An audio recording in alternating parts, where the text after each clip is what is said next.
Olá pessoal, tudo bem?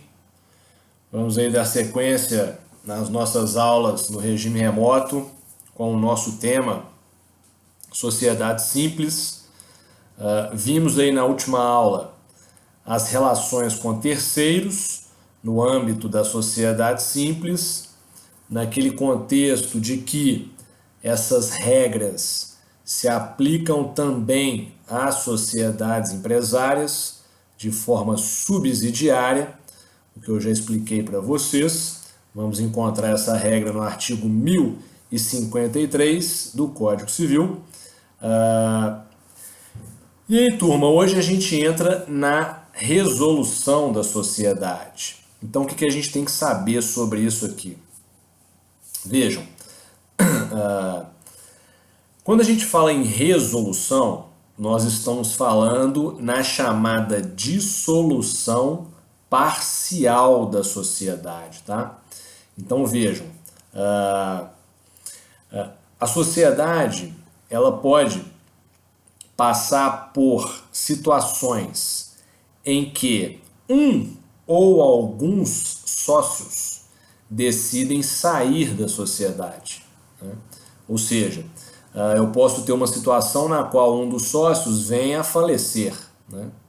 E aí, esse sócio que falece, né, ele vai deixar de compor o quadro societário, né, e pode ser que, né, seus herdeiros assumam a sua posição na sociedade ou suas cotas sejam liquidadas e o valor correspondente financeiro seja repassado aos herdeiros. Essa é a ideia da resolução, tá, turma? Ou seja, eu vou ter a saída de um sócio ou de alguns sócios, mas a sociedade permanece. A sociedade continua existindo na figura dos demais sócios, beleza? Então, quando eu falar em resolução, vocês já tem que gravar na cabeça aí de vocês, quando vocês ouvirem a expressão resolução, nós estamos falando da chamada dissolução parcial da sociedade, beleza? Então vejam, e é importante destacar isso aqui. A sociedade, ela pode passar por dois procedimentos no que tange a dissolução. Dissolução é o rompimento do vínculo societário, beleza? Ou seja, a sociedade ela foi constituída pelos sócios com a celebração do contrato social, a assinatura desse contrato. Então formou-se o vínculo societário.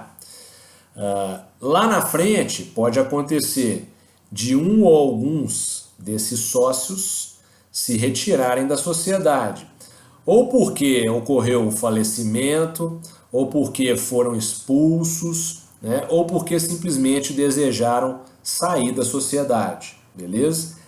Quando isso acontece e a sociedade ela continua desenvolvendo o seu objeto, a gente está falando da resolução, da dissolução parcial.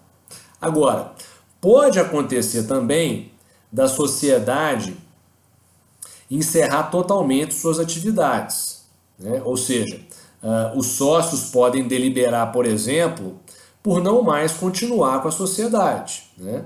Eles cansaram ali um da cara do outro e eles resolvem extinguir a sociedade. Aí a gente vai estar falando da chamada dissolução total, beleza?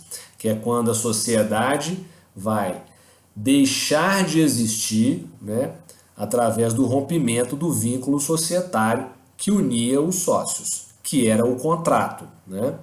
Com a dissolução total, né, vai operar o distrato, beleza? Ou seja, o rompimento desse vínculo societário, levando a sociedade ao seu término, ao seu fim, beleza? Então são duas modalidades de dissolução. A dissolução parcial, que é a resolução, que a gente vai estudar aqui, também chamada de resolução, e a dissolução propriamente dita, que é a dissolução total, quando a sociedade deixa de existir, beleza? Então, na nossa aula de hoje, a gente vai trabalhar a resolução, ou seja, a saída de um ou de alguns sócios, porém a sociedade continua existindo, beleza? Ela continua desenvolvendo suas atividades com os demais sócios, beleza? Esse é o assunto de hoje. Então, turma, a sociedade, ela tem o procedimento de resolução regulado, né, a partir do 1028, aqui na sociedade simples, tá? Depois, semestre que vem, no Empresarial 2, vocês vão estudar todo o procedimento de resolução lá na sociedade limitada e também na sociedade anônima, e aí vão ser outros dispositivos, tá? Em relação à sociedade limitada, a gente vai usar a partir do artigo 1085 do Código Civil, combinado com os dispositivos aqui da sociedade simples, tá? Então vocês já tem que dominar aqui as regrinhas de resolução na sociedade simples, porque elas vão se aplicar lá na sociedade limitada também, beleza? Que vocês vão estudar no semestre que vem. Então, ótimo, turma. O procedimento de resolução, né, que é essa saída de um ou de alguns sócios, né, continuando a sociedade a existir, né, começa no 1028. Então, vamos trabalhar o 1028, ele já está aí no PDF para vocês, o nosso PDF. Todo mundo com ele aberto aí, né, turma? Eu coloquei uma fotinha logo de cara aí para vocês, ó, para todo mundo ter o visual aí do tema do dia, né? Os sócios celebram o contrato de sociedade, né? E aí eles vão acordar suas vontades, né? Um vai dar a mão para o outro ali, fecharam o negócio, formaram a sociedade. A resolução vai levar ao rompimento desse vínculo societário. E aí nós temos essa fotinha aí dos sócios dando a mão, mas um rasgo no meio, ou seja, representando a ruptura, né? Representando ali a saída de um sócio da sociedade ou de alguns sócios da sociedade, tá? Essa fotinha é só para dar um visual da temática que a gente vai tratar hoje e também na próxima aula, quando vamos entrar na dissolução total. Hoje, dissolução parcial. Próxima aula, dissolução total. Beleza? Então vamos lá, turma. O 1028 ele vai falar da situação de resolução em razão de morte do sócio. O sócio que falece, né, vem a óbito. E aí, como é que a gente vai tratar a questão das suas cotas? Beleza? Então, o 1028 vai falar, ó, caput do 1028. No caso de morte de sócio, liquidar-se-á sua cota, salvo 2 pontos. Inciso 1º, se o contrato dispuser diferentemente. 2, se os sócios remanescentes optarem pela dissolução da sociedade. E 3, se, por acordo com os herdeiros, regular-se-á substituição do sócio falecido. Então, o que é isso aqui, turma? Presta atenção. Muito simples, tá? Qual que é a regra geral? Se eu tenho uma sociedade, ela é formada lá por 3 sócios, tá? E um desses sócios vem a óbito, ele morre, beleza? A regra geral qual que é? As cotas desse sócio vão ser liquidadas. O que significa isso? Aquelas cotas vão ser transformadas em dinheiro, beleza?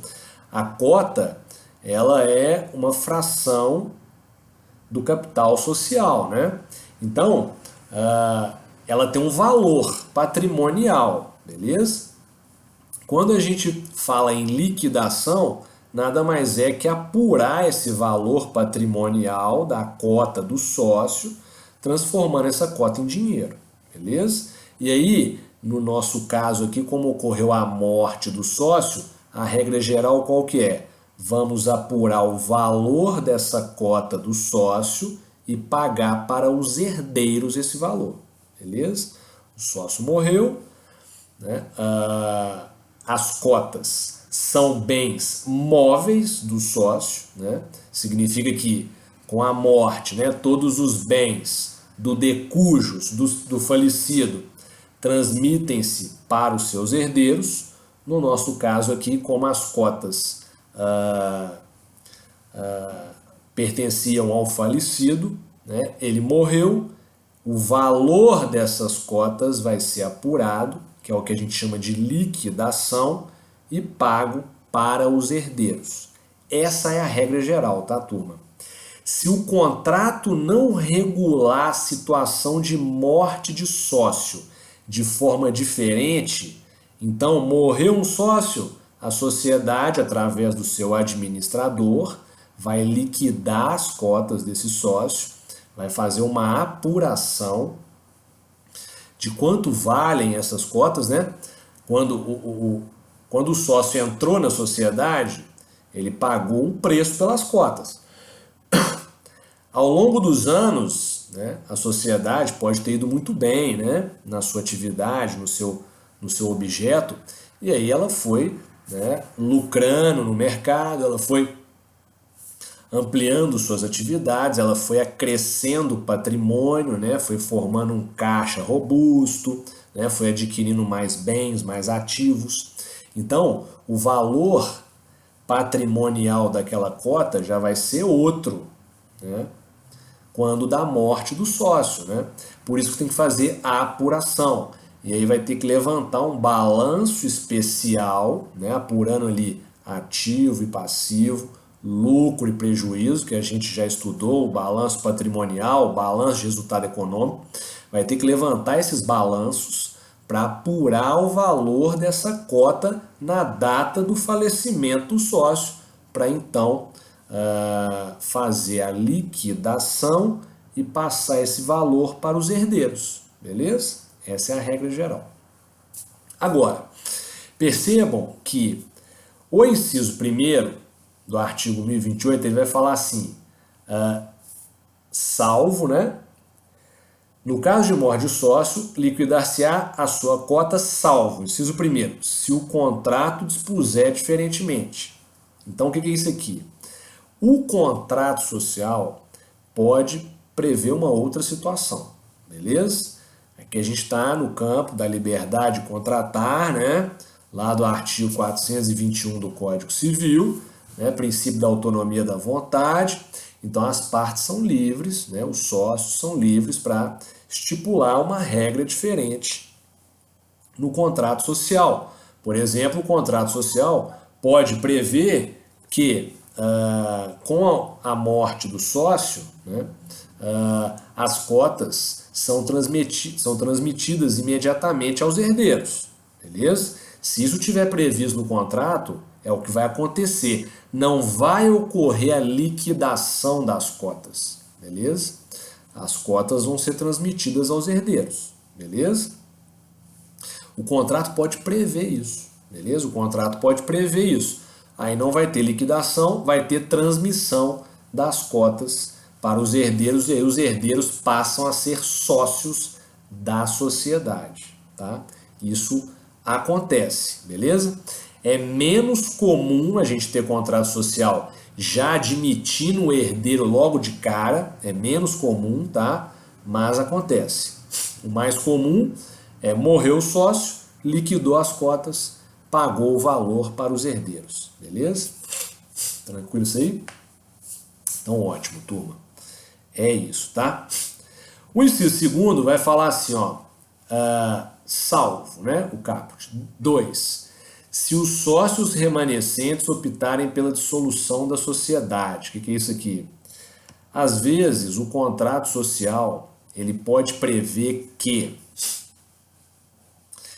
se um sócio morrer, a sociedade extingue, tá? A sociedade vai se dissolver, né? Não faz mais sentido a continuidade da sociedade sem aquele sócio, né, que era essencial ali para o desenvolvimento do objeto, né?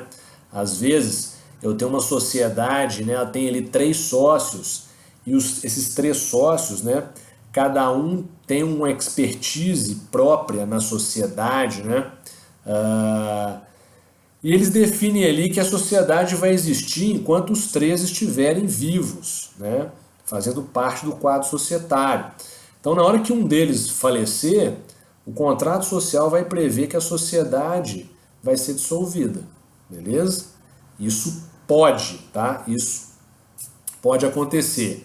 Não é comum de se ver na prática uma sociedade em que morreu um, a sociedade acaba. Não é comum de se ver, mas é possível você ter isso aí previsto lá no contrato social, tá? E, inciso terceiro, nós temos a situação dos herdeiros assumindo a cota do sócio falecido, ó, que eu acabei de falar aqui. Se, por acordo com os herdeiros, regular-se a substituição do sócio falecido. Então, o que é isso aqui, turma? Inciso terceiro. Vamos supor que o contrato ele não regula a situação de morte, tá? Então, em tese, se ele não regula a situação de morte, qual que é a regra geral? Liquidação da cota e pagamento do valor da cota para os herdeiros. Beleza? Ótimo. Só pode acontecer o seguinte, os herdeiros, às vezes, podem demonstrar interesse em querer continuar como sócios da sociedade no lugar do pai ou da mãe que faleceu, tá?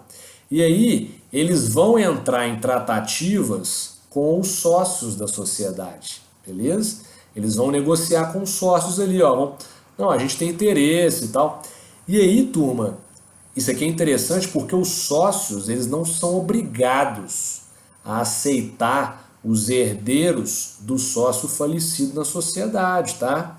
Em razão daquele princípio que eu já ensinei para vocês, que é o princípio da affectio societatis. Nós já vimos aí, né?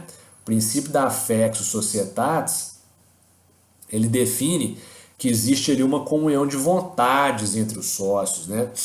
Os sócios, eles estão ali de comum acordo, eles confiam uns nos outros, né? A chamada fidúcia, né? A confiança, né? Então, percebam, eles confiam naquelas pessoas que estão ali na sociedade, né? Não necessariamente nos herdeiros, né? Às vezes o sócio é um cara fantástico, excepcional, é uma pessoa que detém ali uma expertise, né? Detém habilidades, né? Conhecimentos, né? Que tornam ela valiosa na sociedade. Mas o seu filho já não é assim, né? O seu filho já é uma pessoa que não buscou os estudos, que não tem nada a agregar para a sociedade. Então vejam, os sócios não são obrigados a admitir o herdeiro. Mas, se eles entenderem, em razão aqui da liberdade de contratar, né, que é o caso de aceitar esse herdeiro na posição do sócio falecido, na posição do seu pai ou da sua mãe, então isso pode ser endereçado aqui na sociedade, tá? E aí vai operar aqui o inciso 3º do artigo 1028, né? Por acordo com os demais sócios, né? Os herdeiros vão assumir a posição do sócio falecido, tá? Vai ocorrer a substituição. Então não vai ter liquidação. Beleza? Tranquilo isso aqui? Todo mundo captou? Então, recapitulando para a gente fechar o 1028 e já pular para o 1029. Primeiro, morreu o sócio? Faleceu? Regra geral, se o contrato social não dispuser de um regramento diferente, regra geral qual que é? Vai liquidar a cota, ou seja, apurar o valor dessa cota do sócio falecido, né? Quantas cotas que ele possuía? Ele possuía 1000 cotas, né? A sociedade hoje está com um capital social de X, um patrimônio de Y. Então, beleza, agora vamos fazer aqui, vamos apurar quanto então que vale cada cota em razão dessa situação patrimonial da sociedade à época do falecimento do sócio. Cada cota agora vale aqui X reais. Então, ele tem 1.000, apurou esse valor, passou esse valor para os herdeiros, beleza? Para os herdeiros, liquidou a cota, o falecido deixou o quadro societário, beleza? Aí daqui a pouco a gente vai estudar que quando isso acontece, quando tem liquidação da cota, o capital social ele vai ter que ser diminuído, tá? Ele vai ter que sofrer uma redução, beleza? Mas daqui a pouco a gente vai falar disso. Ótimo. Se o contrato regular diferente, vai valer o que está no contrato, beleza? E aí eu falei para vocês o que é comum contrato regular diferente em caso de falecimento de sócio. É comum um contrato ter as cotas passando para herdeiros, tá? Não é que é comum, né? Isso existe. O comum é liquidação, tá? Mas isso existe. Existem sociedades, né, em que os sócios ali eles querem deixar os herdeiros, né? Eles querem deixar as cotas para os herdeiros, né? Por quê? Porque são sociedades bem consolidadas, né? Sociedades que já vêm há um tempo aí tendo um bom desempenho no mercado. Então, o sócio, os sócios, né? Eles definem a continuidade da sociedade ali na figura dos herdeiros, né? Eles querem deixar isso de herança para os herdeiros, né? Ou seja, a posição societária, tá? E aí a gente vai ter contrato social prevendo a transmissão automática das cotas para os herdeiros, tá? Os herdeiros assumindo ali a posição do sócio falecido, tá? Isso ocorre, beleza? Sociedades maiores, principalmente, né? É comum os sócios definirem isso já no contrato, tá? A transmissão dessas cotas para os herdeiros, tá, turma? Beleza? Então, ótimo. Aí é o seguinte, se o contrato não tem isso, né, não regula essa transmissão automática, aí é liquidação, beleza? Agora, pode também ter no contrato, que é o inciso 2º, a ideia da sociedade se dissolver, tá? Ou seja, os sócios colocam no contrato, isso também não é comum, tá? A gente encontrar isso na prática, né? É menos comum ainda que a transmissão das cotas para os herdeiros, mas também é possível prever a dissolução, beleza? Morreu um, extingue a sociedade, vamos para a dissolução total, beleza? E por último, eu posso ter uma situação na qual os herdeiros demonstram interesse em fazer parte do quadro societário, né? Não há essa previsão no contrato, porém nós vamos ter ali um acordo feito entre os herdeiros e os sócios remanescentes da sociedade para admitir o ingresso desses herdeiros no quadro societário sem que haja liquidação de cota. Beleza? É isso aí, pessoal. Tranquilo? Então, maravilha. Coloquei uma doutrina aí para vocês darem uma lida, captarem aí a ideia. Lembrar que os sócios não têm obrigação de assumir os herdeiros quando isso não está previsto no contrato, tá? Então eles vão ter que chegar num acordo, que é o inciso 3º aí do 1028, tá? Lembrar do princípio da Fectio Societatis, né? Lembrar do princípio da Fectio Societatis. E isso é algo importante, tá, turma? Vocês saberem por quê? Porque quando vocês estão desenvolvendo um contrato social de uma sociedade, vocês têm que colocar isso para os sócios, né? Os sócios, eles têm que... É importante que eles enderecem essa situação no contrato, que eles regulem essa situação no contrato, né? Por quê? Porque sempre vai ter sócio que vai querer que as cotas sejam transmitidas aos herdeiros automaticamente com a sua morte, e vai ter sócio que não, beleza? em razão dessa fidúcia, da affectio societatis. Então é algo que é importante de ser regulado no contrato, tá? É importante vocês informarem isso para os sócios, né? Como vai ficar a situação em caso de falecimento de sócio?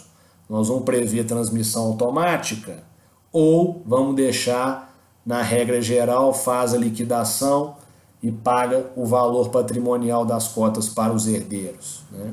É isso. Como é que a gente vai fazer? Vocês têm que colocar isso para os sócios fundadores ali da sociedade, né? De forma a prever isso em cláusulas do contrato. Beleza? Tranquilo? Então, ótimo, turma. Direito de recesso. Agora a gente chega no 1029. O 1029, ele regula o chamado direito de recesso, tá? É muito importante, essa regrinha vai se aplicar às sociedades empresárias aí para cima, tá?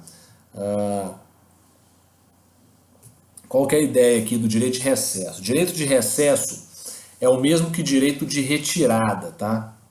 Ou seja, o direito do sócio sair da sociedade, né? Isso que é direito de recesso, beleza? E qual que é a ideia aqui, turma? A ideia aqui, primeiro, constitucional, né? Ninguém é obrigado a se manter associado, né? A Constituição Federal, lá no artigo 5º, inciso 20, ela vai regular, né, que é direito do sócio, né, se retirar de uma sociedade, né, ou de uma associação, beleza? Ninguém é obrigado a se manter associado. Só que aqui nas sociedades a gente tem uma regrinha específica, que é essa do 1029, na qual nós vamos ter que olhar para o prazo de duração da sociedade, tá? Então, qual que é a ideia aqui? Eu tenho que analisar se a sociedade é de prazo determinado ou indeterminado, porque esse direito de retirada está condicionado ao prazo de duração da sociedade. Então vamos fazer a leitura do 1029 para a gente desenvolver aí essa ideia. Então o 1029 caput vai falar: além dos casos previstos na lei ou no contrato, qualquer sócio pode retirar-se da sociedade, se de prazo indeterminado, mediante notificação aos demais sócios, com antecedência mínima de 60 dias. Se de prazo determinado, provando judicialmente justa causa. Parágrafo único. Nos 30 dias subsequentes à notificação, podem os demais sócios optar pela dissolução da sociedade. Então, o que é isso aqui, turma? Prestem atenção. Direito de retirada do sócio. O sócio quer sair da sociedade, tá? Aí ele vai lá no escritório de vocês e vai perguntar: doutor, eu quero sair fora da sociedade. Não estou mais afim de permanecer nessa sociedade. Como é que eu faço? Beleza? Primeira coisa que vocês vão ter que analisar é o prazo de duração da sociedade. Então a primeira pergunta que vocês vão fazer para ele é: cadê o contrato social? O contrato social está aqui. Então vocês vão pegar o contrato social e vão checar se a sociedade é de prazo determinado ou indeterminado. Existem sociedades que são de prazo determinado. O comum é as sociedades serem de prazo indeterminado, né? Ninguém celebra um contrato de sociedade pensando que daqui tanto tempo vai sair fora.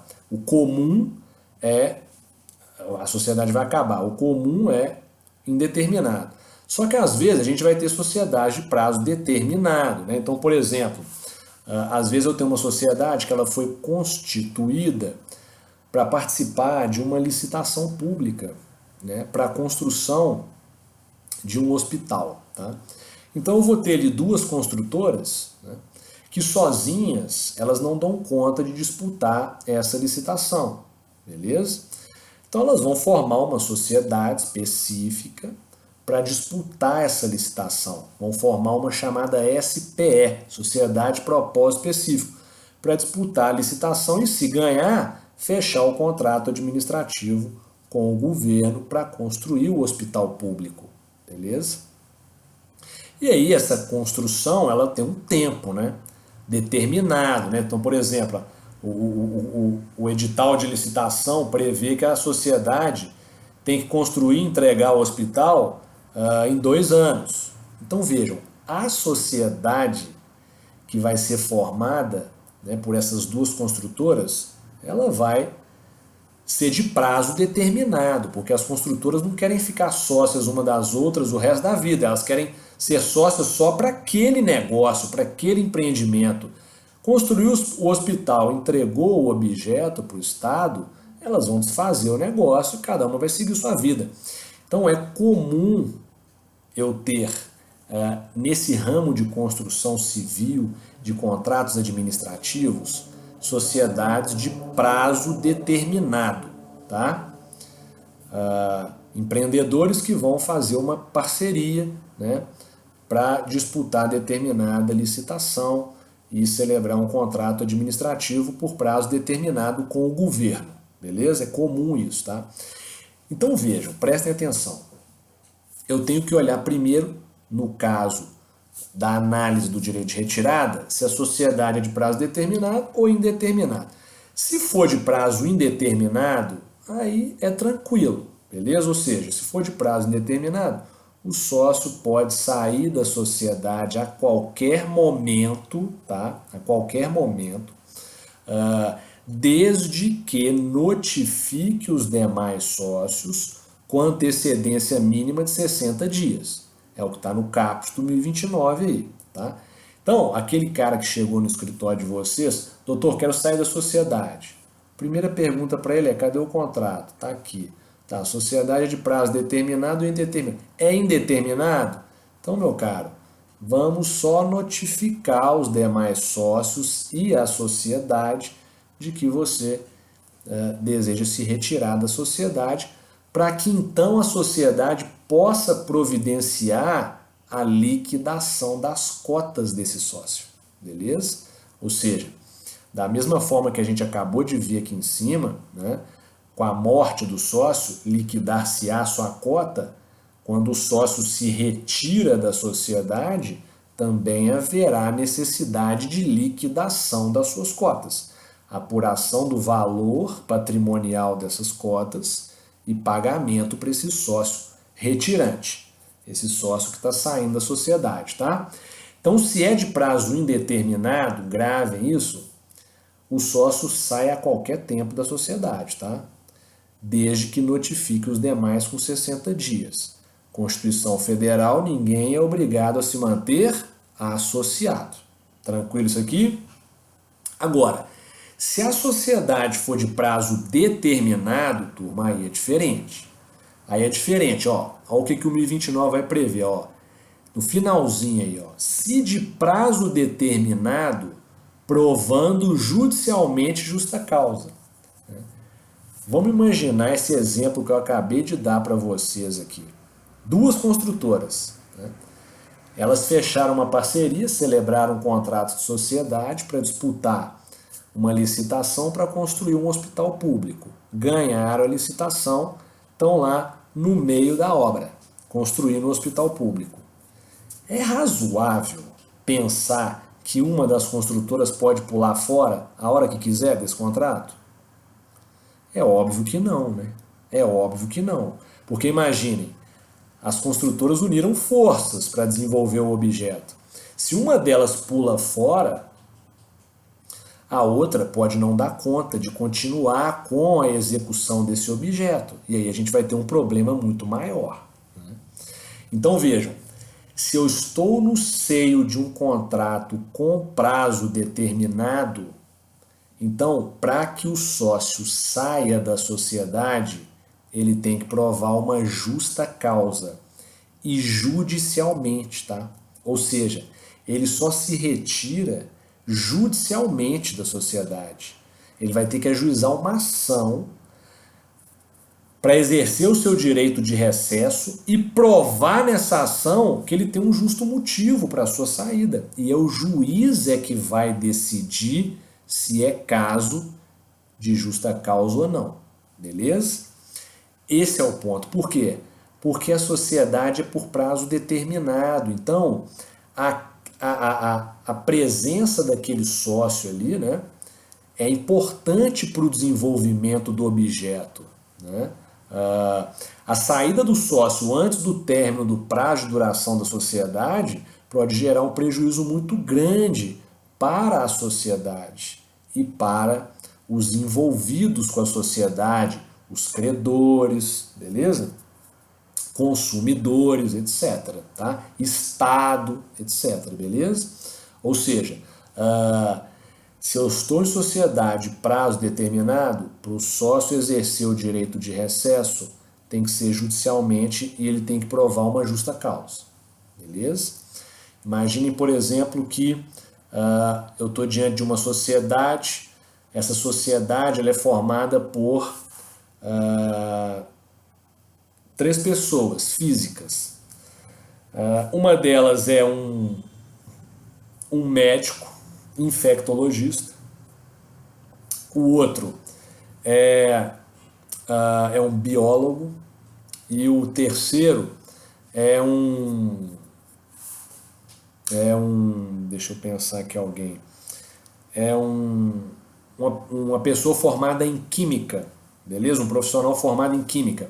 Os 3 se associaram para formar uma sociedade que irá prestar serviços de diagnóstico, tá?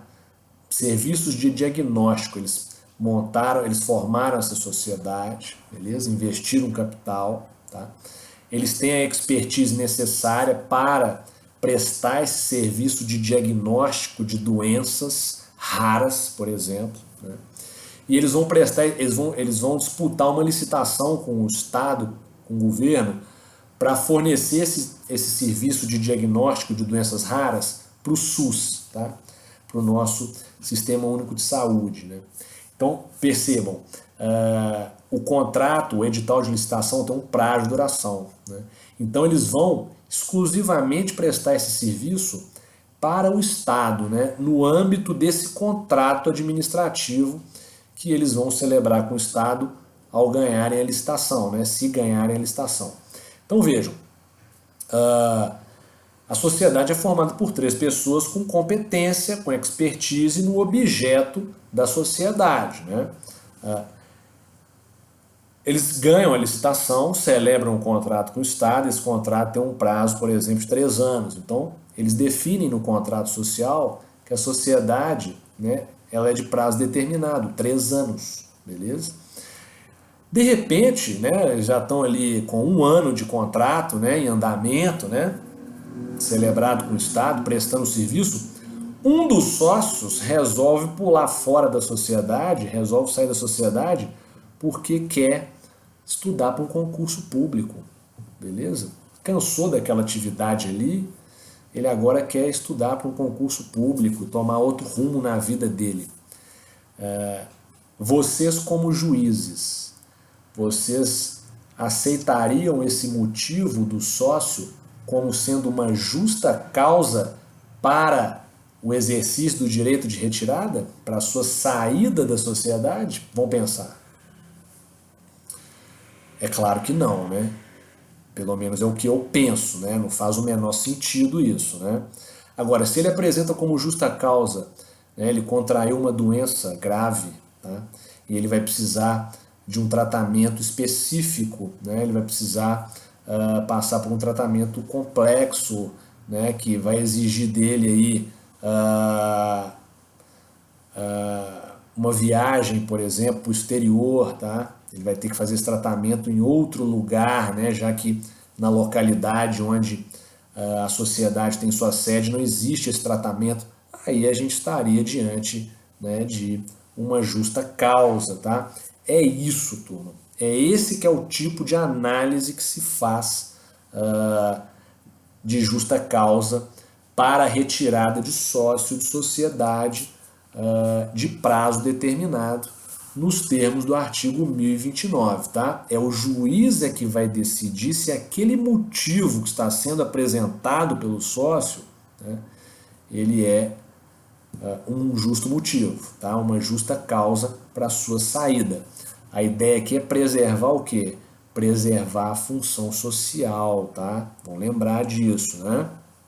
A saída desse sócio pode prejudicar o desenvolvimento da atividade, né?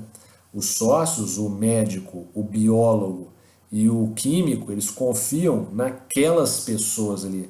São os três ali, né? Os três são pessoas de destaque, né, nos seus ramos de atividade, né? Então eles confiam ali neles, né? A saída de um ali, ó, pode já prejudicar o desempenho da sociedade, né? E levar ela a ter prejuízo, levar ela a uma má prestação do serviço, etc, tá? Aí o caso concreto é que vai dizer qual vai ser a consequência da saída desse sócio. Mas a ideia é essa, tá? É preservar a função social, preservar a affectio societatis, beleza? De forma a somente admitir essa saída se houver realmente justa causa, beleza? O parágrafo único vai dizer: nos 30 dias subsequentes à notificação, podem os demais sócios optar pela dissolução da sociedade. Aqui, todo mundo destaca aí no PDF, essa regra, né, ela só vale para a sociedade prazo indeterminado, tá?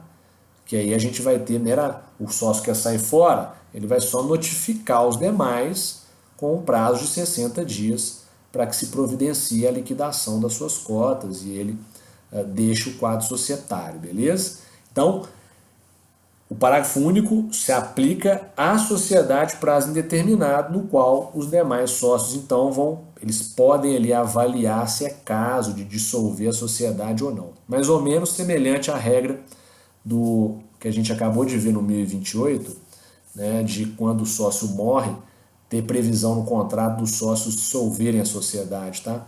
Porque às vezes o cara que está saindo fora da sociedade, ele era peça-chave ali, né? E aí os sócios podem achar que é o caso de dissolver a sociedade, tá? Então, o parágrafo único apenas regula isso, né? Que os sócios podem deliberar sobre a dissolução da sociedade, tá? É essa que é a ideia, beleza? Quando fala de solução aqui, é de solução total, extinguir a sociedade, tá? Beleza, turma. Então, é isso.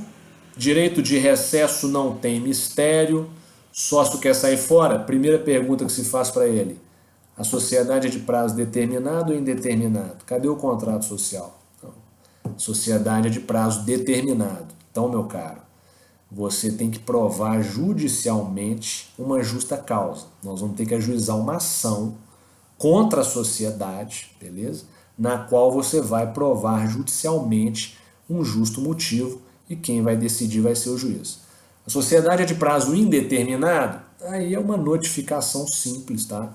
Pode ser uma notificação encaminhada à sociedade e aos sócios, né, por correios, tá? E aí, né, faz ali com AR, aviso de recebimento, né, para se documentar de que todo mundo recebeu a comunicação, né? Ou então pode fazer via cartório também, né? Tanto faz, beleza? Não tem necessidade aqui de ser somente via cartório a notificação. Pode ser enviada aí normalmente pelos correios, né? O importante é que se for feito assim, que se faça com AR, tá? Para provar que a sociedade foi notificada e os demais sócios também, tá?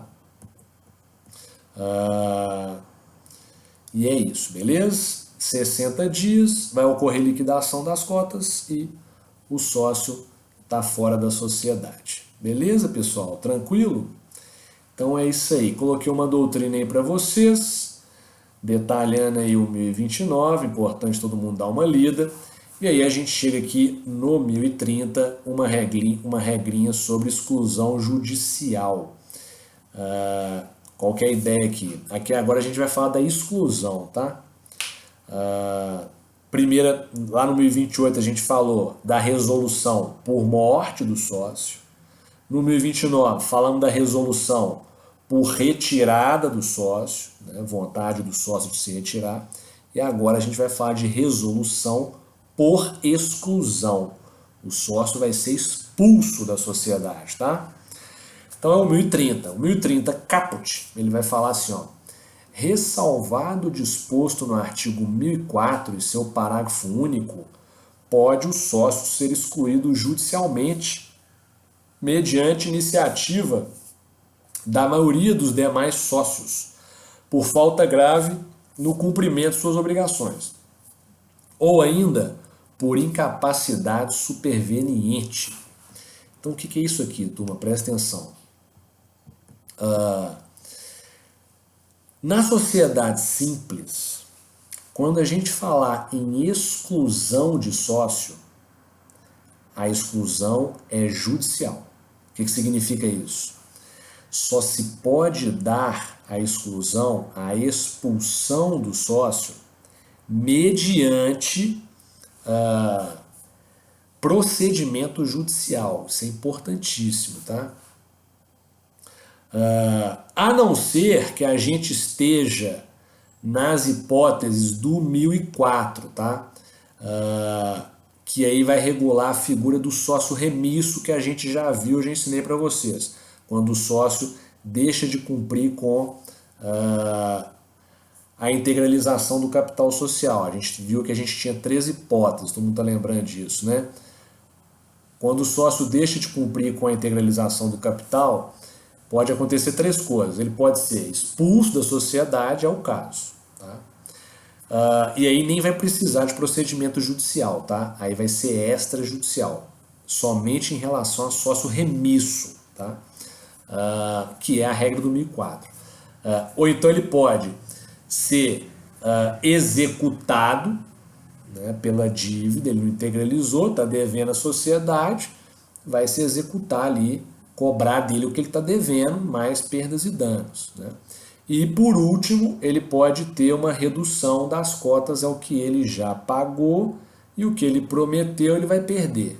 Né? E ele não pagou, ele vai perder. Tá? É a redução das cotas ao que foi efetivamente pago. São essas 3 hipóteses, então a exclusão é uma delas, é o que o 1004 fala. Nós já vimos isso. Tá?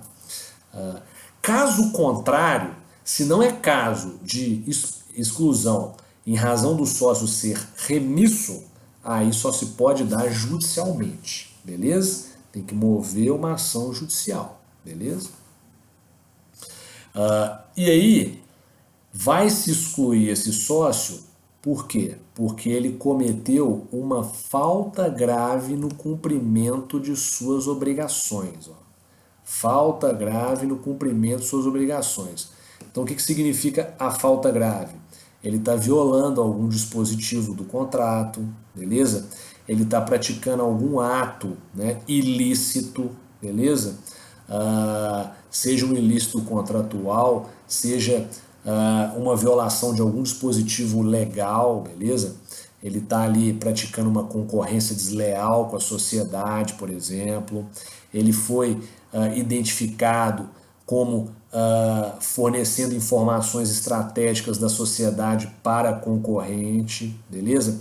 Ele está se utilizando de informações sigilosas da sociedade para obter benefício econômico próprio, né, em detrimento da sociedade, enfim, é essa que é a ideia, tá?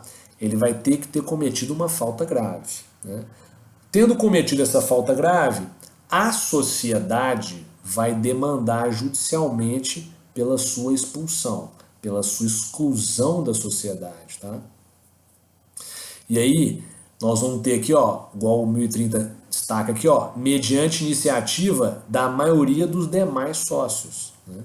Então, eu tenho um sócio ali que ele foi identificado, né, num ato de concorrência desleal com a sociedade, ele foi identificado como, né, se utilizando de informações estratégicas da sociedade, né, para fornecer essas informações para, né, concorrente em razão de propina, em razão de dinheiro, etc., né, a sociedade vai mover essa ação, né, de exclusão do sócio da sociedade, e aí o juiz vai julgar essa demanda, né, decidindo ali se realmente a gente está diante de uma falta grave praticada pelo sócio, de uma violação do contrato, né, do dever de lealdade, por exemplo, de uma violação da lei, beleza? O sócio que está furtando, né? Ele é sócio e também é administrador da sociedade, ele está desviando recursos da sociedade para o seu patrimônio pessoal. Isso é uma falta gravíssima que vai gerar, obviamente, a exclusão desse sócio da sociedade. E aí tem que ser feito mediante procedimento judicial, ação judicial, tá, turma? Pode acontecer também do sócio ser excluído judicialmente, que é a parte final aqui do 1030, tá? Por incapacidade superveniente, né? O sócio adquiriu alguma enfermidade, né, mental, alguma doença mental, e aí os sócios, né, vão deliberar ali para excluí-lo da sociedade, beleza? Também tem que ser feito de forma judicial, porque tem que ficar comprovada essa incapacidade superveniente, né? Essa demência, né? Essa doença que acometeu aí as faculdades mentais do sócio, tá? Então é isso, turma. 1030, portanto, é a regrinha de exclusão judicial, né? Essa exclusão judicial é a regra, beleza? A gente só vai ter a exclusão extrajudicial na figura do sócio remisso, que é lá do 1004, e mesmo assim isso tem que estar previsto no contrato, né? Tem que estar previsto no contrato, tá? Que é o sócio que deixa de integralizar o capital social, beleza? O remisso, a gente já viu, 3 são as consequências que podem acometer o remisso. Uma delas é a exclusão, isso vai estar regulado no contrato, beleza? Tranquilo? Caso contrário, a exclusão tem que ser judicial, provando-se falta grave no cumprimento das obrigações de sócio. E aí eu citei para vocês aqui faltas graves, né? Sócio que desvia recursos do patrimônio da sociedade para o seu patrimônio pessoal, é comum de acontecer, tá? Principalmente quando os sócios ocupam, né, a posição de administradores da sociedade, tá? Ótimo. Essa é uma. Sócio que exerce concorrência desleal, né, viola dever de sigilo das informações estratégicas da sociedade, passando para concorrente, beleza? Isso, vocês vão visualizar isso lá no Empresarial 2, isso é mais comum lá na sociedade anônima, nas grandes sociedades anônimas, tá? Que a gente vai ter esses ilícitos, né, de violação de dever de sigilo, tá? Já que são sociedades aí com capital aberto na Bolsa de Valores, beleza? Então é isso, é a falta grave, tá, turma? Essa é a ideia da falta grave no cumprimento de suas obrigações, beleza? Tranquilo? Essa é a situação. Também no caso de incapacidade, beleza?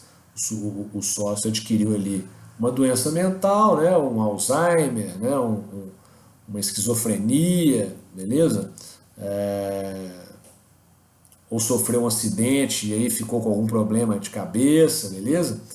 Aí a sociedade vai ingressar judicialmente com uma ação para realizar a sua exclusão do quadro societário, provando essa incapacidade, beleza? E aí no parágrafo único a gente tem a regrinha de exclusão de pleno direito. O que é isso? O que significa dizer exclusão de pleno direito, né? Ocorrida a situação, o sócio é excluído de pleno direito. Já é um motivo de exclusão, tá? Independente aí de se mover uma ação judicial, né? Ou de ser obrigado a mover uma ação judicial, tá? É o que a gente chama de exclusão de pleno direito, ou seja, ocorreu o fato, o sócio será excluído da sociedade. Então, será de pleno direito, parágrafo único, a leitura, será de pleno direito excluído da sociedade o sócio declarado falido ou aquele cuja cota tenha sido liquidada nos termos do parágrafo único do artigo 1026. Então, o que é isso aqui, turma? Prestem atenção. Primeiro, será de pleno direito excluído da sociedade o sócio declarado falido. Qual que é a ideia aqui? Eu posso ter um sócio que ele é empresário individual, tá? Então, ele é sócio da sociedade, mas ele também é empresário individual tocando um outro negócio, tá? Que não tenha nada a ver com o objeto da sociedade, né? Ele é sócio de uma sociedade que opera um supermercado e ele também é um empresário individual que possui um posto de gasolina, beleza? Então são coisas distintas, tá? No posto, ele é o empresário individual, na sociedade, ele é um sócio, lá no supermercado, beleza? Lá no posto de gasolina, ele passou por dificuldades financeiras e aí ocorreu, né, a sua falência, tá? Ocorreu a falência dele, empresário individual, né, na atividade ali de posto de gasolina, tá? Falência é um instituto, né, no qual o empresário, só se aplica a empresário, tá? Vocês vão estudar no Empresarial 4, né, regulado pela Lei 11.101, na qual o empresário ele vai encerrar todas as suas atividades, beleza? E vai sofrer um procedimento de execução concursal, beleza? O que é isso? Os credores desse empresário, turma, vão atacar o seu patrimônio. O empresário individual a gente já conhece, né? O empresário individual, a responsabilidade dele é o quê? Ilimitada, ele é pessoa física, né? Ele responde com todos os seus bens pessoais pelo cumprimento dessas obrigações. Então, ele, empresário individual, que também é sócio aqui no supermercado, faliu, beleza? Então ele faliu. O parágrafo único do 1030 já define, isso é modalidade de exclusão de pleno direito. Ou seja, isso vai levar automaticamente à exclusão dele da sociedade. Beleza? Por quê? Porque ele foi falido. Tranquilo? Então aquelas cotas que ele possui no supermercado, lá na sociedade que opera o supermercado, elas vão responder pelas dívidas dele como empresário individual, beleza? O empresário, vão lembrar que eu já expliquei isso para vocês. Cota é bem móvel, faz parte do patrimônio do empresário, no nosso caso aqui, né, do sócio, beleza? Como ele é empresário individual no posto e sócio no supermercado, faliu, os credores vão atacar o seu patrimônio pessoal. E nesse patrimônio pessoal estão o quê? As cotas da sociedade, né? Então, essas cotas dele vão ser automaticamente liquidadas para pagar as dívidas do posto de gasolina. Então, ele vai sair da sociedade. Ele vai ser excluído. É exclusão de pleno direito. Beleza? Por quê? Faliu, cota é bem móvel, faz parte do patrimônio desse empresário individual falido, já que ele é sócio, beleza? Então, essas cotas vão ser liquidadas e o valor patrimonial dessas cotas vai para pagar os credores desse empresário individual, os credores do posto de gasolina. Captaram? É essa que é a ideia, beleza? Ou aquele cuja cota tenha sido liquidada nos termos do parágrafo único do artigo 1026, turma. Então, nós já vimos aí, né, que a ideia aqui é a mesma, tá? Lá na última aula a gente viu o artigo 1026, que é o credor particular do sócio que vai executar esse sócio por dívida, né? Então, o sujeito é sócio da sociedade, mas na sua vida pessoal ele tem dívidas com outras pessoas, né? Então, existem credores particulares, né? Esses credores particulares, se esse sócio não tiver dinheiro para pagar eles vão executar o patrimônio pessoal. E nesse patrimônio pessoal do sócio estão as cotas, né? É a mesma ideia que eu acabei de falar da falência aqui. No patrimônio pessoal desse sócio estão as cotas. Então, essas cotas vão ser atacadas, beleza? Pelos credores particulares do sócio, né? e aí elas vão ser liquidadas, e aí o valor patrimonial dessa cota vai ser entregue ao credor particular, beleza? É isso que está falando aí no parágrafo único, tá? Tranquilos aqui, turma? Então, as duas hipóteses de exclusão de pleno direito, ou seja, que vão gerar a exclusão do sócio uma vez ocorrido o fato, são falência do sócio que é empresário individual, né, já que todo o seu patrimônio responde pelas dívidas, né, já que ele é empresário individual, a responsabilidade é ilimitada. Então, todo o seu patrimônio responde pelas dívidas e faz parte desse patrimônio as cotas da sociedade. Então, elas vão ser liquidadas e esse sócio vai ser excluído da sociedade, tá? Exclusão de pleno direito. E a outra hipótese é quando o sócio ele é devedor no mercado, existem credores particulares, o estão cobrando por dívida, ele não tem dinheiro para pagar as dívidas, os credores vão executar as cotas que ele tem na sociedade, beleza? E aí essas cotas vão ser liquidadas, transformadas em dinheiro e o valor pago aos credores particulares desse sócio, beleza, turma? Isso é exclusão de pleno direito, beleza? Independe de procedimento judicial aqui, movido pela sociedade para gerar a exclusão do sócio, tá? Independe, é pleno direito. A sociedade vai liquidar, pagar e pronto. O sócio pode querer discutir isso judicialmente, né? Nenhuma lesão ou ameaça de direito será excluída da apreciação do Poder Judiciário, né? Está lá na Constituição. Mas não é necessário mover a ação judicial nesses casos do parágrafo único, beleza? Já que a exclusão se opera de pleno direito.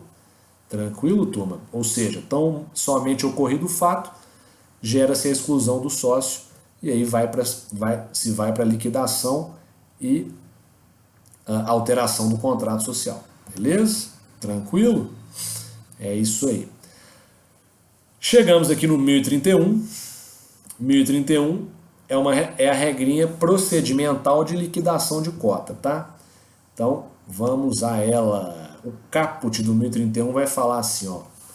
Nos casos em que a sociedade se resolver em relação a um sócio, o valor da sua cota, considerada pelo montante efetivamente realizado, liquidar-se-á, salvo disposição contratual em contrário, com base na situação patrimonial da sociedade à data da resolução, verificada em balanço especialmente levantado.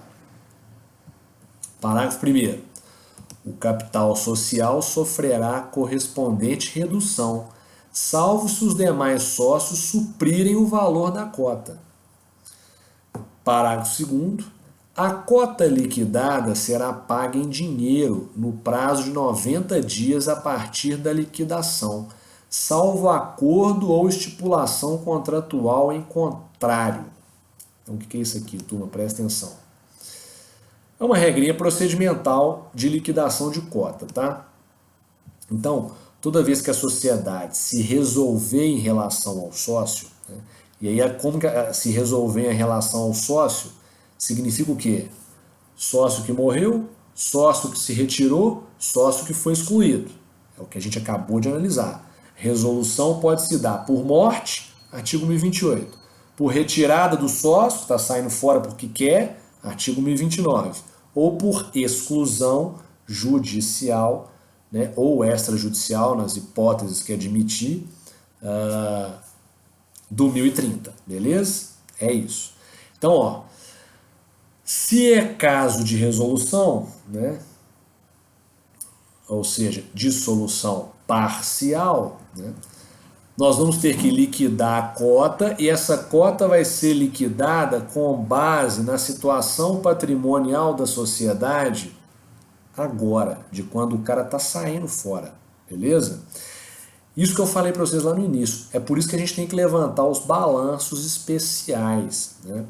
Nós já vimos, já estudamos isso, balanço tem que ser levantado anualmente, não é assim? Já vimos, a regrinha do 1179 do Código Civil. O balanço patrimonial, que é apura ativo e passivo, balanço de resultado econômico, lucro e prejuízo. Né? Então, vejam, essa regra é anual. Só que se o sócio está saindo da sociedade, por exemplo, agora, ou a sociedade deliberou pela exclusão dele por falta grave, beleza? Para a gente liquidar a cota e, portanto, apurar o valor patrimonial dessa cota para pagar para ele, né? Ou para os herdeiros, se for morte de sócio, a sociedade vai ter que, através dos seus administradores, vai ter que levantar balanço especial, que vai apurar o valor patrimonial dessa cota com base ativo, passivo, lucro, prejuízo, naquela data que o sócio está saindo, ou que ele morreu, ou que ele está sendo excluído. Beleza? Isso que está falando aqui no 1031. Eu tenho que levantar um balanço especial porque eu tenho que apurar o valor das cotas na liquidação com base no momento, né, da saída do sócio. Ou seja, tem que ser o valor atual. Beleza? É isso. Beleza? Muito simples, né? Vai levantar balanço especial. Por quê? Eu vou ter que... Vamos supor que o cara está saindo no meio do ano. O cara está saindo no meio do ano. Então eu tenho que levantar um balanço especial para apurar ativo, passivo, lucro e prejuízo da sociedade, né? Desde quando ele ingressou na sociedade, né? Os exercícios sociais, até agora, no meio do ano, né? Com 6 meses de exercício social, beleza? Então tem que ser um balanço especial. Eu estou fora, né, da regra de levantamento de balança anual. O cara está saindo agora, então tem que levantar balança agora para apurar o valor da cota dele, beleza? E pagar para ele ou para o herdeiro, etc. Beleza? É isso. O parágrafo primeiro vai falar assim, ó, o capital social sofrerá a correspondente redução, salvo se os demais sócios suprirem o valor da cota. Então o que é isso aqui? Presta atenção. Falei isso para vocês lá em cima. Vamos supor que o sócio resolveu se retirar da sociedade, tá? É uma sociedade de prazo indeterminado, então o sócio sai a qualquer momento, bastando notificar os demais com antecedência mínima de 60 dias. Acabamos de ver essa regra lá no 1029, tá? Então o cara quer sair. Se ele quer sair, o que pode acontecer aqui? Pode acontecer dos demais sócios, virar e falar assim, ó, vamos ficar com as cotas dele, né? Ou então um sócio vira e fala assim, se ninguém quiser as cotas dele, eu quero ficar com as cotas. Então percebam, nesse caso, se um sócio demonstra interesse em ficar com as cotas do sócio que está se retirando, então o capital social não vai sofrer redução. As cotas representam a menor fração em que se divide o capital. Ou seja, o que significa isso?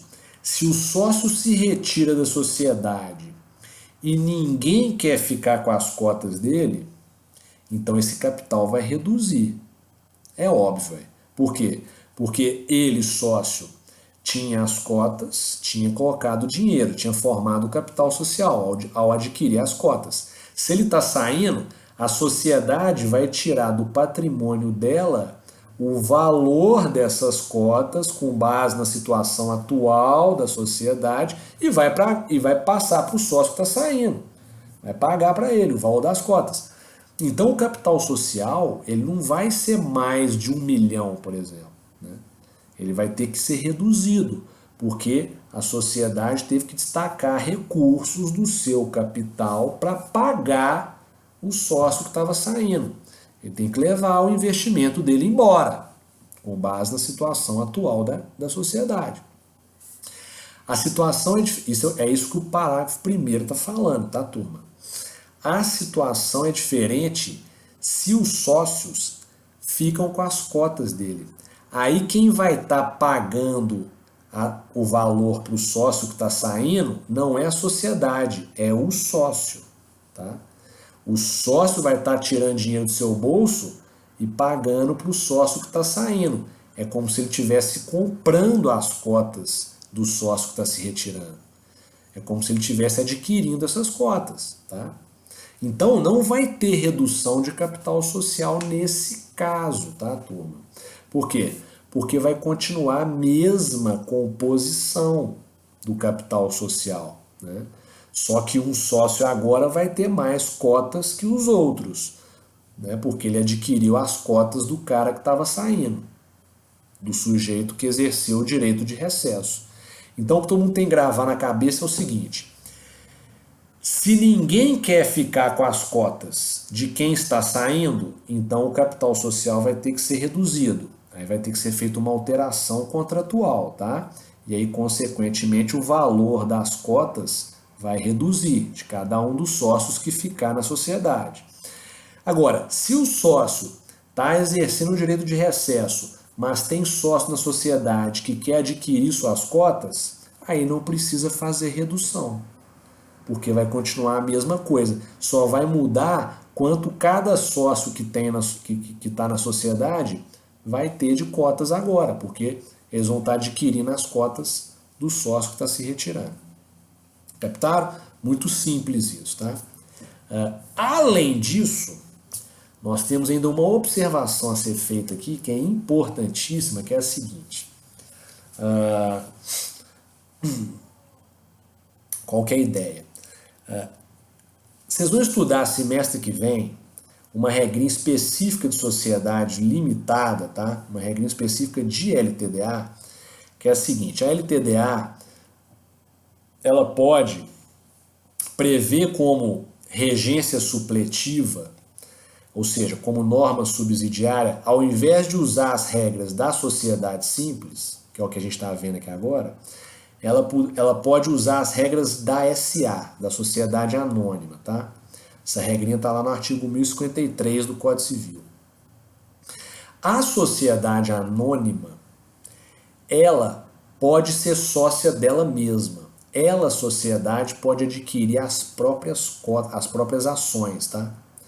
Então vejam, se eu tiver diante de uma sociedade limitada que colocou no contrato social que ela observa de forma subsidiária as regras da lei de SA, que é a lei 6.404, as regras, portanto, da sociedade anônima, ela vai poder adquirir as suas próprias cotas, tá? Ela é uma LTDA, o capital está dividido em cotas. Como ela adota as regras da SA de forma subsidiária, ela colocou isso no contrato social, na hipótese do sócio querer sair, exercer o direito de recesso, nenhum dos sócios que estão na sociedade quiserem adquirir as cotas, a sociedade pode adquirir as cotas. Quem vai adquirir as cotas é a pessoa jurídica da sociedade. E aí a gente vai ter uma situação que a sociedade limitada vai ser sócia dela mesma, né? Eu vou ter o sócio Haroldo, o sócio Plínio, o sócio Bertoldo e o sócio Sociedade Limitada, tá? Beleza? Isso só acontece numa situação muito específica, que eu acabei de falar para vocês, que é na sociedade limitada, que prevê no contrato social a utilização de forma subsidiária das regras da lei de SA. Como lá nas SAs, as SAs podem ser sócias dela mesma, ou seja, podem adquirir as suas próprias ações, né? Permite-se então, nesse caso, que a sociedade limitada possa adquirir suas próprias cotas, beleza? E aí ela vai ser sócia dela mesma. Isso é muito importante, viu, turma? Quando vocês estiverem atuando na área aí, estruturando contrato social de grandes sociedades limitadas, vocês vão prever regência supletiva, aplicação subsidiária das normas da SA, não da sociedade simples. Porque esse tipo de situação é muito comum, tá? A sociedade ser sócia dela mesma. Aí, nesse caso, a gente vai chamar de possuir cotas em tesouraria. Quando vocês ouvirem a expressão assim, a sociedade limitada possui tantas cotas em tesouraria. O que significa isso? Significa que as cotas são dela, a sociedade. Tá? A sociedade, a pessoa jurídica, passa a ser sócia dela mesma. Então, na hora que for distribuir lucro, como é que vai ser na hora que for distribuir lucro? Na hora que for distribuir lucro, a distribuição vai para os sócios, incluindo a sociedade. Então, vai distribuir lá, por exemplo, vamos supor que a sociedade tenha 10% do capital social. Ela, pessoa jurídica, tem 10% de cotas em tesouraria. Então, na hora de distribuir lucro, 10% do lucro é da pessoa jurídica. Aí distribui mais 25% para o sócio Haroldo, mais 30% para o sócio Plínio, a depender de quantas cotas cada um possui. Captaram isso aqui? Então, nesse caso, também não vai se aplicar o parágrafo 1º aí do 1030, tá? Também não vai se aplicar, beleza? Já que a sociedade está adquirindo as próprias cotas, beleza? Atenção para isso, tá? Só acontece aonde? Sociedade limitada que adota as regras da SA, beleza? Artigo 1053 do Código Civil, tá? Aí o parágrafo 2º aqui, turma, vai falar assim, ó, a cota liquidada será paga em dinheiro no prazo de 90 dias, a partir da liquidação, salvo acordo ou estipulação contratual em contrário. Então, o que é isso aqui, turma? Presta atenção.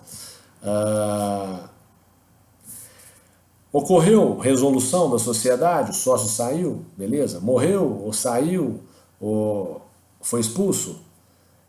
Então, liquidou a cota, transformou ela em dinheiro, tem que pagar em 90 dias, tá? Tem que observar essa regra aí. A não ser que o contrato disponha diferentemente. A não ser que tenha uma regra no contrato lá que fala que vai pagar para o sócio que está se retirando no próximo exercício social. Aí é só no ano que vem, tá? É isso, beleza? Ou então, será pago em 120 dias, ou será pago em 3 meses após, beleza? A alteração do contrato, enfim. Contrato social que vai endereçar isso. Os sócios é que vão decidir essa regrinha aí, beleza? Não tem nada previsto no contrato, a sociedade tem que pagar em 90 dias. Seja a grana para o herdeiro, seja para o espólio, né? Seja para o sócio que está se retirando, beleza? Ou para o sócio que está sendo expulso. Temos aí uma doutrina importantíssima.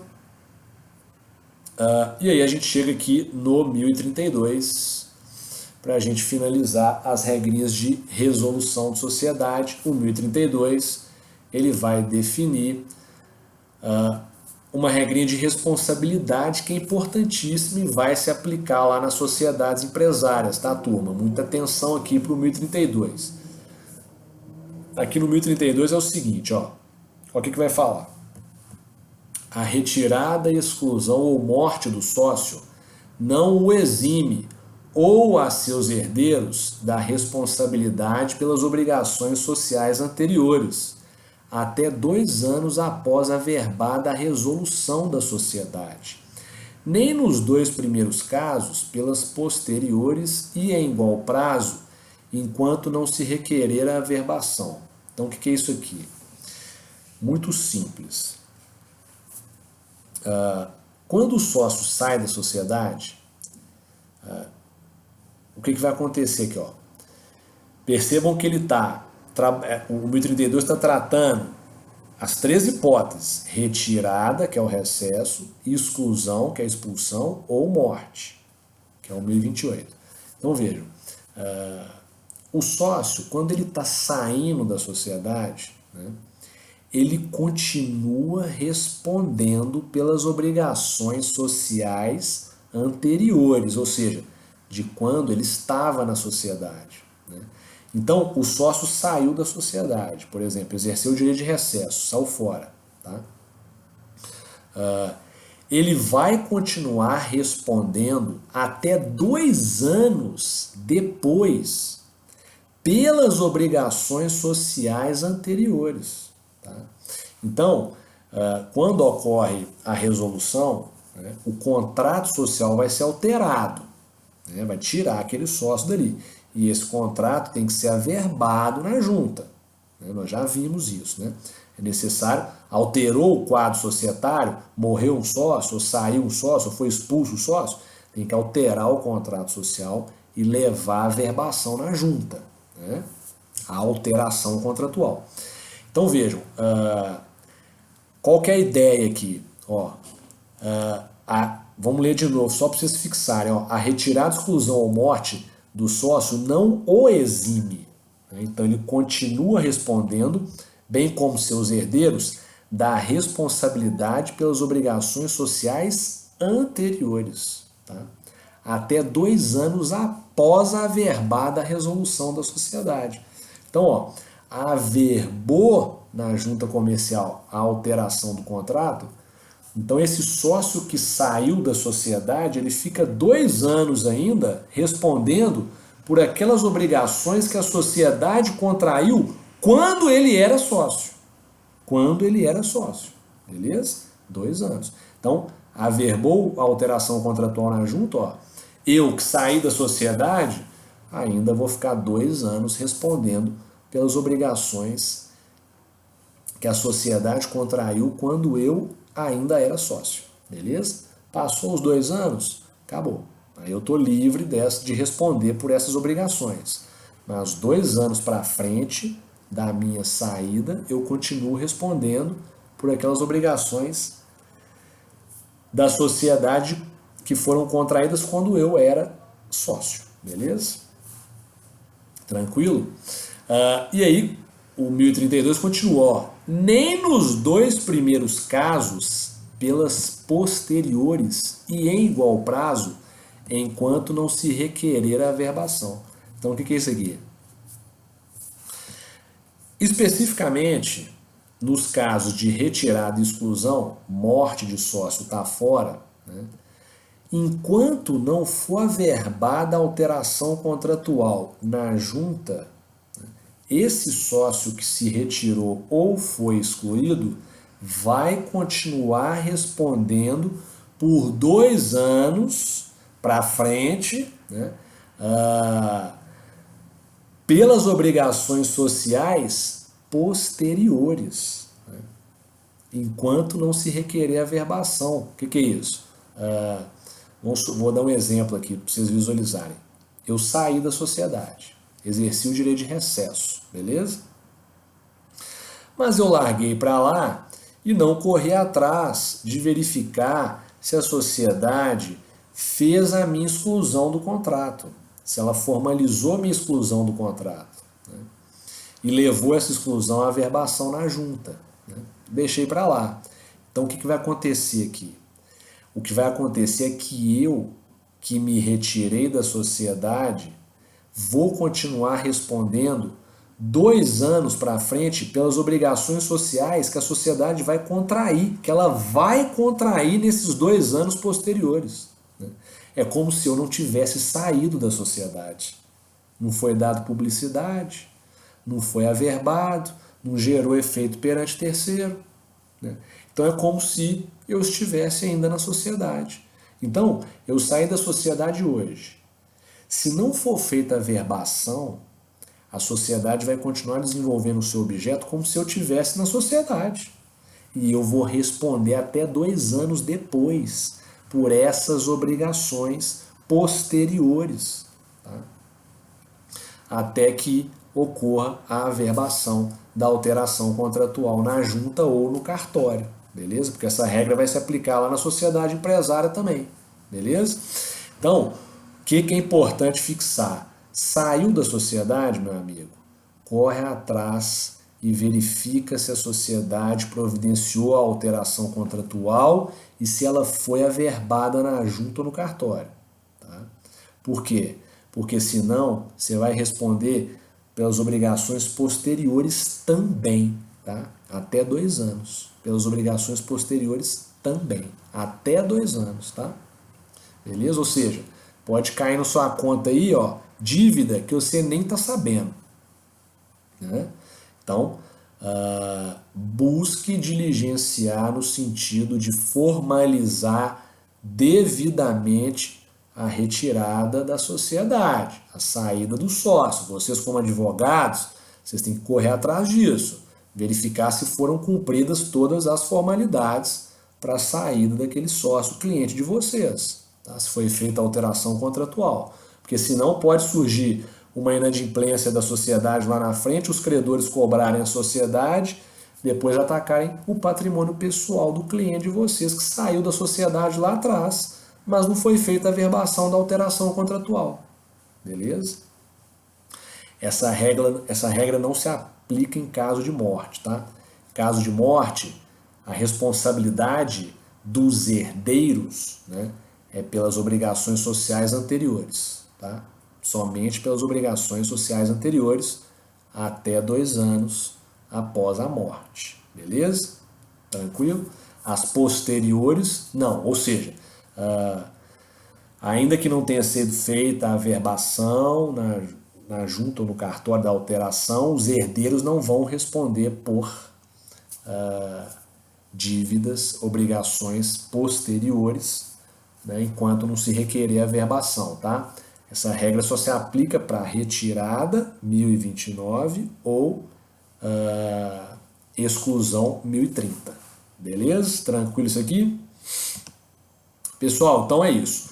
Coloquei para vocês aí mais uma doutrina para vocês analisarem e darem uma lida, fixarem os conceitos. Importante ler essas doutrinas que eu coloco, tá, turma? Para vocês fixarem a ideia, beleza? Coloquei alguns enunciados aqui do Conselho da Justiça Federal interpretando esses dispositivos que a gente acabou de analisar. Deem uma lida também. E uma jurisprudência, um julgado, né, aqui do TJ de Minas, tá, sobre exclusão de sócio.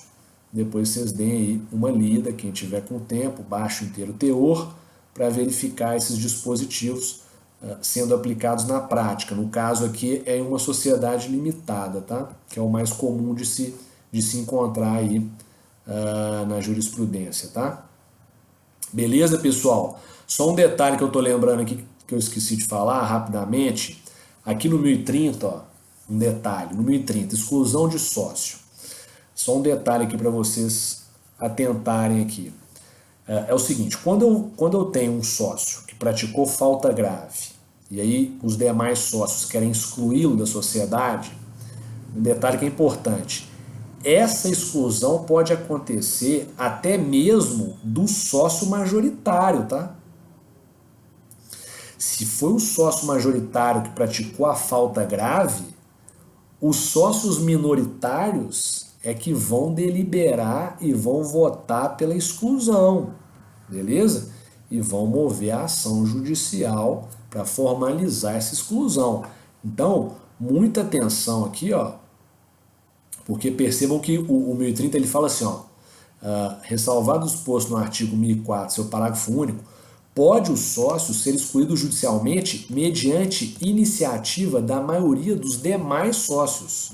Então, o que acontece aqui? Não é a maioria do capital, tá?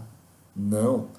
É a maioria dos demais sócios, né? Então, eu posso ter o sócio majoritário como sendo o indivíduo que cometeu a falta grave, que estava roubando a sociedade, furtando a sociedade, tá? E aí, os demais sócios que vão ser minoritários é que vão deliberar ali, ó, não. Aí a maioria deles vai deliberar ali não, é caso de exclusão sim, vamos mover a ação judicial. E aí move a ação judicial e prova ali a falta grave e exclui o majoritário, tá? Isso é importante, vocês atentarem aí. O sócio majoritário também está sujeito a ser excluído da sociedade pelos sócios minoritários, desde que ele pratique o quê? Uma falta grave. É o 1030. Tranquilo? No mais é isso, pessoal. Vou ficando por aqui. Até a próxima aula. Qualquer dúvida que tiverem, me enviar pelo SGA, beleza? Um grande abraço e até mais.